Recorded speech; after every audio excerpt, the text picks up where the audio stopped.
So natay inaigi pa siugdahan karon nga programa ang Metro Cebu Coordinating Board, Metro Cebu Development and Coordinating Board or MCDCB na sila gi-appeal sa pagpangandam, no?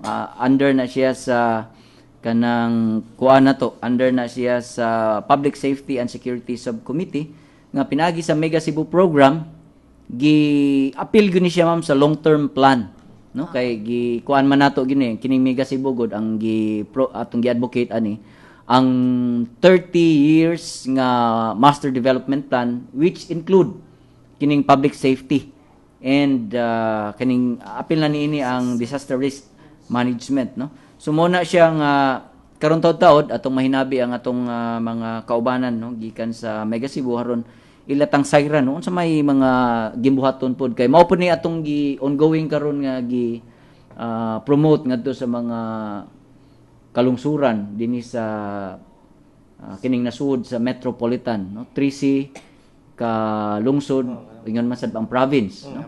So mo na nga moniroy gi awhag nga aduna gyud tay long-term plan kay kinigong mga panghitabo karon learning from the experience, no, dito sa Luzon area baguhay lang napiktuhan sila sa bagyong Maring, makita maluoy taon ka makakita ka sa TV nga lapaw pa gani, no, sa hawak ang tubig unya kita nimo ang balay in town perting luuya. So mo na nga kini siya resulta sa gini siya sa poor nga pagplano kay makita nato nga mga drainage system dili kayo lain-lain og gidak-on lain-lain disenyo. So with the Mega Cebu giawhag nga adunay kanang gitawag og interconnected nga og comprehensive nga plano. For example kanang gitawag drainage system from Danao going to Karkar usana sa gitan-aw karon, no, pinaagi sa master drainage plan. So nindot, no, kay at least naaning mga programaha nga sama niini unya mo ni siya ato ang giawhagid sa mga LGUs unya lain-lain pod mga ahensya nga nakakuha niini appeal niini appeal ng DSWD, of course ang probinsya sa Subo. By the way, make sure mo padayon ta, no, human lamang nining pipila ka mga mensahe. Alright, sige, di pa ready, no.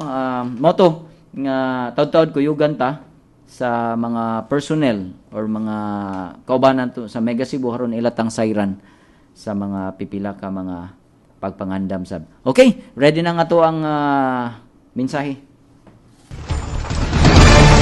Kahibaw ba mong ang bagyong Undoy ni atong 2009 nakatalog 464 ka mga patay, dugang pa dulaan sa 11 ka bilyones ang danyo sa mga kabtangan, 529 ka mga injured ug 37 ang wala pa makit-i. Ako si Pagtuki Chrissy, naghatod ng mga gagmayng kaalam. Maayong buntag, ani ang pinakaulahing mga balita nga adunay kalabutan sa atong kalambuan. Gitanaw sa Department of Health kon DOH-7 ang pag-una sa National Household Targeting System Poverty Reduction alang sa mga labing kabus nga mga pamilya sa probinsya sa Subo aron makapahimulo sa mga serbisyo sa panglawas. Ni Dr. Nelson Elia, DOH-7 Medical Specialist, mas ipahalapad pa ang pagtagad nga ihatag ngadto sa mga pamilya pinaagi sa Functional Service Delivery Network sa mga ospital nga miyembro sa Rural Health Units sa Interlocal Health Zone. Sa laing bahin, imumino sa 600 ka mga piniriso sa Lapu-Lapu City Jail ang niboluntaryo sa pagpaputol sa ilang buhok isip contribution sa kampanya sa syudad aron pagtubag sa problema sa oil spill sa kadagatan sa Cordova. Ang maong kalihukan nga giuluhang buhok sa piniriso halad para sa kalikupan, usa sa mga nakitang inisyatibo aron di mokatap ang krudo gikan sa panagbangga sa MV St. Thomas Aquinas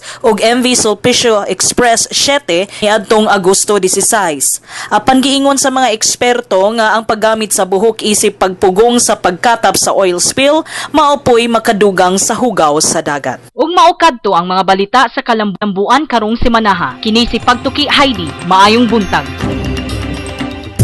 Ituboy ang mga bayani sa imong komunidad kadto sa Ramon Abuetes Foundation Incorporated Triennial Awards, ang nagunang Social Development Awards sa Visayas ug Mindanao. Download sa nomination form sa www.rafi.org.ph/Triennial Awards. Ipala ang nomination form kadto sa Ramon Abuetes Foundation Incorporated sa 35 Lopez Haina Street, Cebu City 6000. Alang sa dugang kasayuran, tawag sa telephone number 032-418-7234, local 105 o log on sa facebook.com/rafi.org.ph. Deadline sa nominasyon sa Disyembre 15, 2013.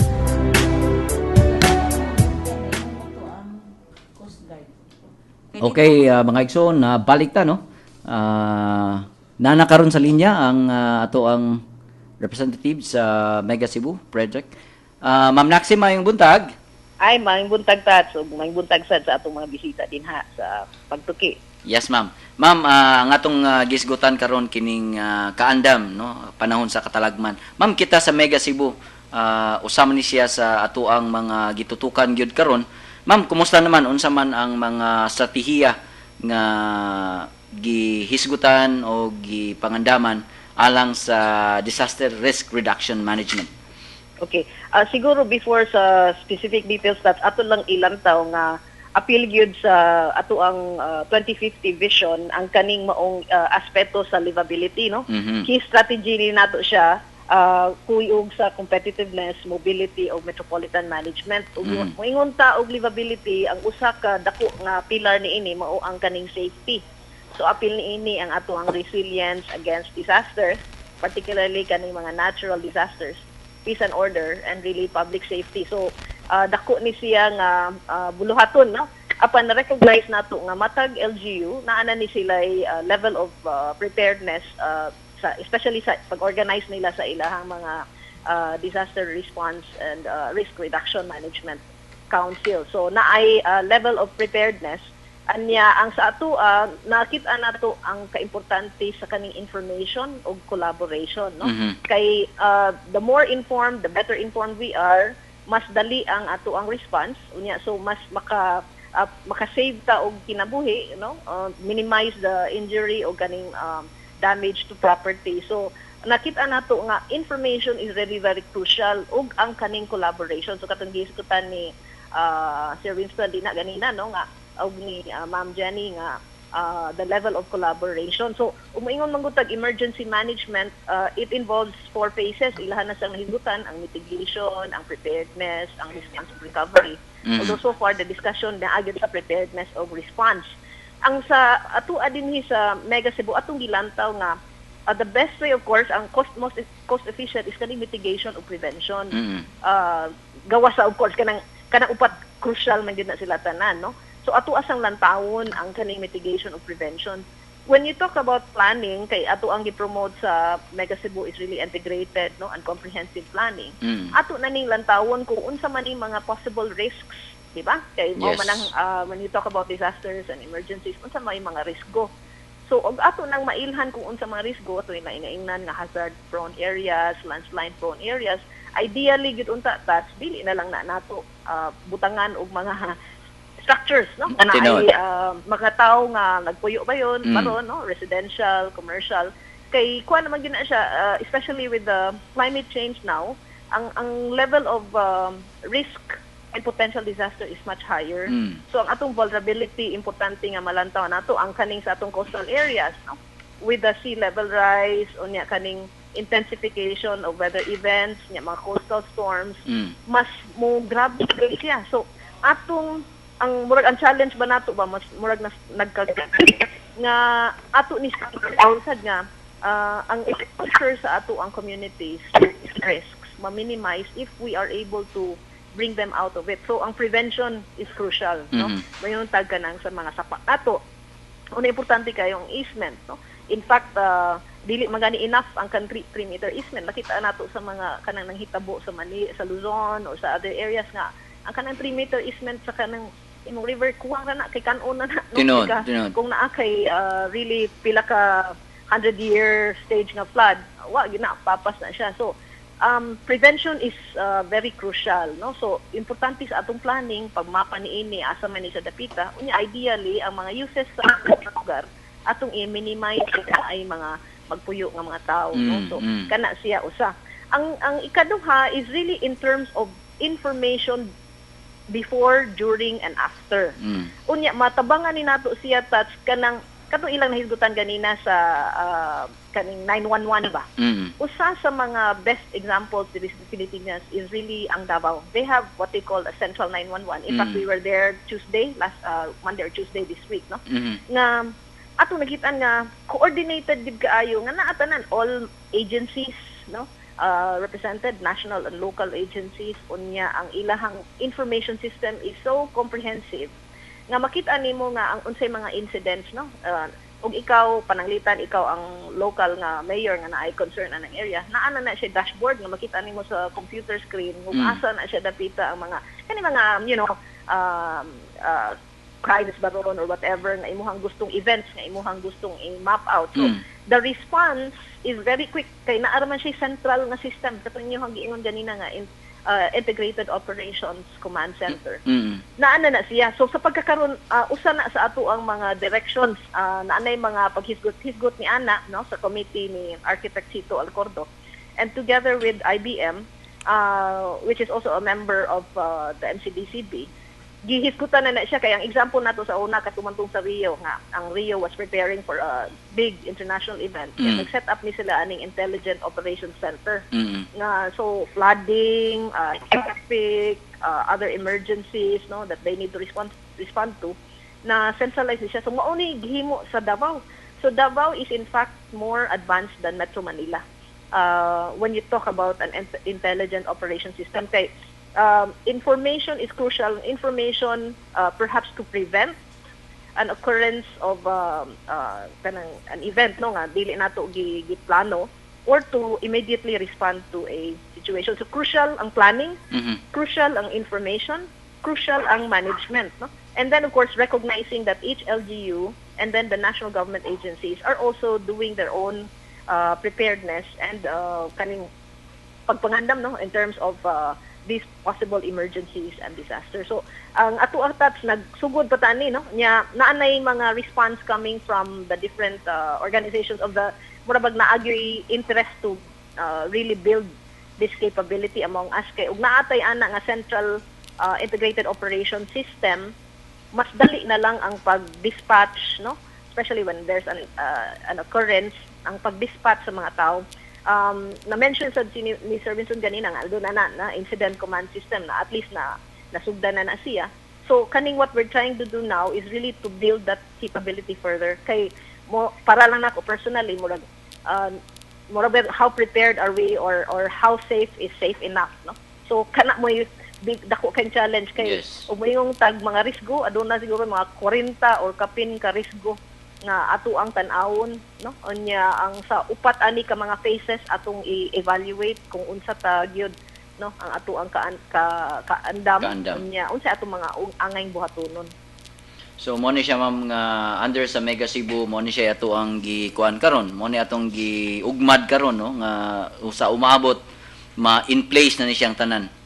Oh, nya kanang at least in some LGUs na sila, they're already putting like CCTVs for instance, no? Ang CCTV usara na siya sa komponento nga gamay ra ba in the larger scheme of things, no? Kay kinahanglan ta nag-analytics nga kay dili man nato ma 24 hours siguro bantay anang CCTV, adunay analytics ana. So mao ni giingon nga it's not enough to work harder, it's better to work smarter. So the level of technology nga available na karon makatabang na sa pag manage nato in a way nga more efficient, no, more effective in terms of in fact preventing or responding to emergencies and disasters.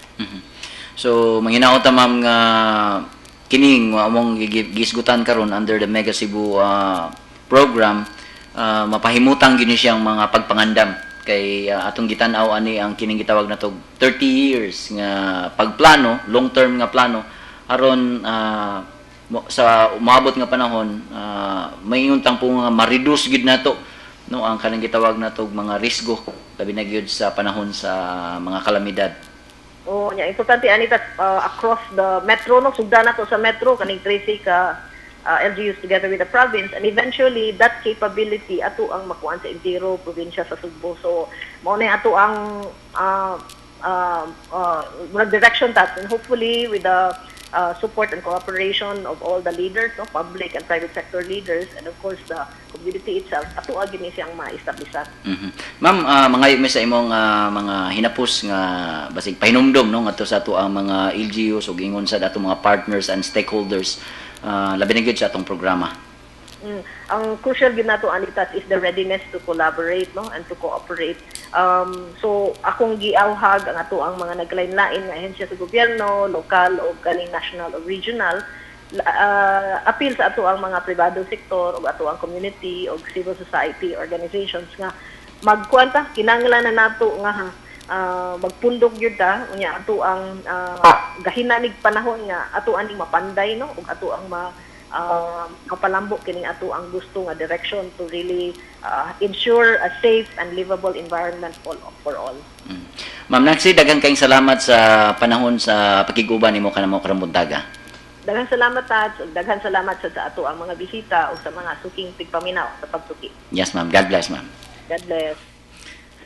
Okay mga higala no, mo to si Miss Evelyn Nacario Castro ang kasamtangang Executive Director sa Ramon Abutis Foundation Incorporated, Eduardo Abutis Development Study Center ug siya sab no ang kasamtangan nga mo'y oversee sa pag-implement nato no sa kaning Mega Cebu tungod kay kita may gitahasan sa kining research planning and organizational development PMO no ang Rafi, so siya mo'y supervise ni ini. Okay, mga igsoon, gamay na lang yun atong panahon, tingali atong kapangayoan og mga panahom no ang atong mga bisita karon. Ilabi na gyud sa unsaon pag kanang gitawag itong mga preventive measures nga diin ang mga publiko maka-participate, ma'am, no? Yes, ma'am, unahon ti ka, ma'am. Jean.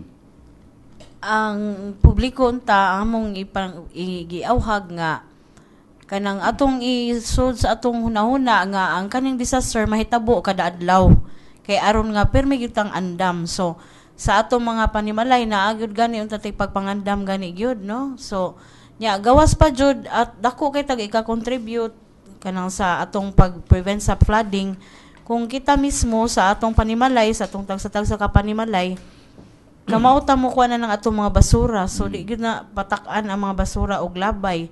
And then ang ato lang po din nga naasa ta sa balay kanang mga emergency kits nato na ata. So mga basic kuan bitaw to kanang bisan di ka maghunahuna kay di man kay ta maghunahuna nga na disaster mahitabo. Pero kay bisan to na ay ihatag ang gobyerno pero dili man gud diha dayon ang ato nga maluwas din nimo imong pamilya. So naagid kay kaugalingon nimo nga stockpile po sa inyo ha tingali ana o kanang naay mga medisina nga ato nang ikaandam niya. Ang kana pag yung pinaka-importante nga mag-monitor ta permi sa unsay dagan sa panahon. So maayo ko na sige tag paminaw sa balita no sa radyo ingana. So tingali magpalit na sa tingitag katong mga radyo nga katong naay battery. Kay aron nga panahon sa kay inig-bit hayag nya napay balita. Oh, nya dili bisag wala nay kuryente.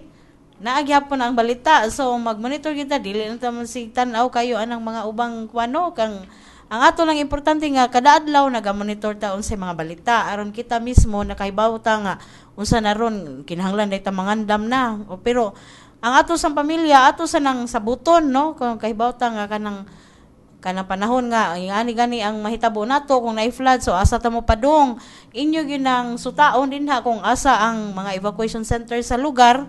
So kanang mga ingon bang gagmay nga information. So, mga importante sa pagpangandam, Ma'am Jen. Importante gyud kay. Salamat kay Ma'am Jen. Sir, ang imuhang quick kayo nga mensahe. Sa ato pag gisulti naman tanan ni Miss Jenny, ang magsugod yun ang pagpangandam dire gyud sa pamilya. So tanan ato matudluan atong mga anak ang kabanay nato sa tibok pamilya na unsay yung preparation para sa disaster preparedness. Mao gyud ako Sir Wilson, salamat kayo sir. Ma'am Jen sa inyong pagtambong karon. Mga igsoon, wala na kitay panahon na hinauta nga nakapaambit mi ninyo sa mga pagtulunan kabahin sa pagpangandam sa katalagman. Sa ngalan sa akong mga kaubanan sa buhat, mga higala hangtod sa sunod semana sa samang adlaw takna og istasyon. Mayong buntag mga Bisaya. Kay Baba Mong ang 7.8 magnitude nga linog sa Rizal ug Nueva Ecija niadtong 1990 ang usa sa labing kusog nga linog sa kasaysayan sa nasud.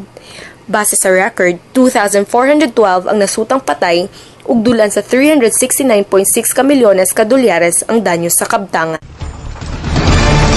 Ako si Pagtugig Chrissy, naghatod ng mga gagmayng kaalam. Ituboy ang mga bayani sa imong komunidad kadto sa Ramon Abortes Foundation Incorporated Triennial Awards, ang nagunang Social Development Awards sa Visayas ug Mindanao. Download sa nomination form sa www.rafi.org.ph/Triennial Awards. Ipala ang nomination form kadto sa Ramon Abortes Foundation Incorporated sa 35 Lopez Haina Street, Cebu City 6000. Alang sa dugang kasayuran, tawag sa telephone number 032-418-7234, local 105 o log on sa facebook.com/rafi.org.ph. Deadline sa nominasyon sa Disyembre 15, 2013.